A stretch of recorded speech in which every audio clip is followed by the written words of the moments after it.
Hello, dearies. Alright, I guess I can just get into reading. I don't have any big announcements tonight. I'm actually pretty lucky that I'm even doing one tonight because I literally want to go to bed. I worked all day and I'm so tired.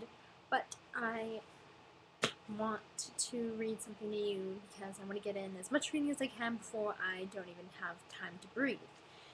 And tonight, Half-Blood Prince. Yay! Alright. Let's start. Oh, I love when I have, random bookmark things. This is an Amazon receipt. Okay. It just makes it so much easier to pick a page and find somewhere that I want to read from. Alrighty. Starting on page 12. Chapter 1. While the Prime Minister surreptitiously touched the wood of his desk, Fudge continued. But Black's by the by now. The point is, we're at war, Prime Minister, and steps must be taken. At war? Repeated the Prime Minister nervously. Surely that's a little bit of an overstatement.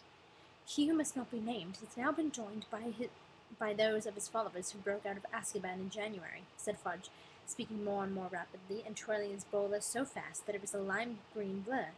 Since they have moved into the open, they have been wreaking havoc. The Brockdale Bridge? He did it, Prime Minister. He threatened a mass muggle killing unless I stood aside for him, and good grief, so it's your fault those people were killed? And I'm having to answer questions about rusted rigging and corroded expansion joints and I don't know what else, said the Prime Minister furiously. My fault, said Fudge, colouring up. Are you saying you would have caved in to blackmail like that? Maybe not, said the Prime Minister, standing up and striding about the room. But I would have put all my efforts into catching the blackmailer before he committed any such atrocity. Do you really think I wasn't already making every effort? Demanded Fudge heatedly.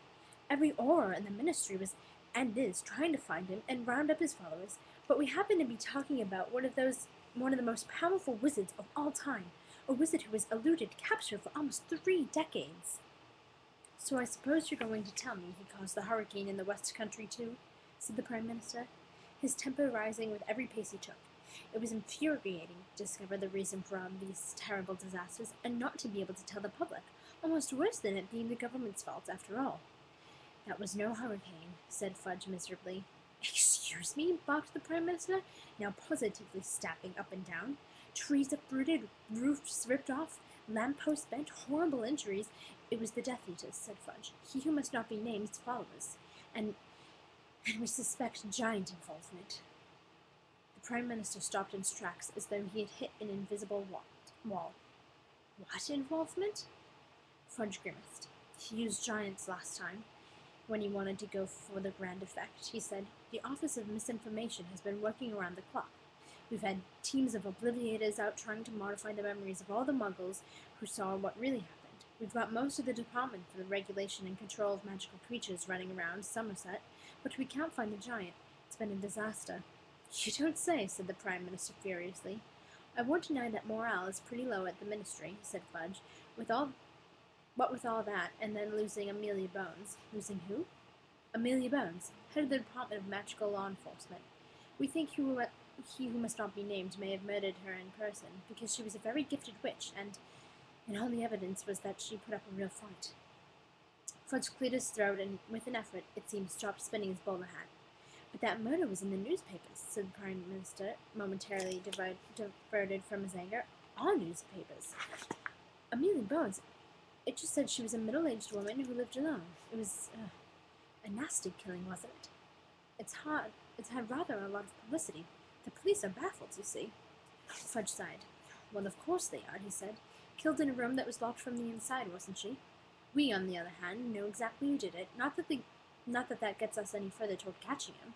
And then there was Emmeline Vance. Maybe you didn't hear about that one. Oh, yes, I did, said the Prime Minister. It happened just around the corner from here, as a matter of fact. The papers had a field day with it. Breakdown of law and order in the Prime Minister's backyard. And as if all that wasn't enough, said Fudge, barely listening to the Prime Minister, we've got Dementors swarming all over the place, attacking people left, right, and center. Once upon a happier time, this sentence would have been unintelligible to the Prime Minister, but he was wiser now. Alright, that's all for tonight, dearies. Good night.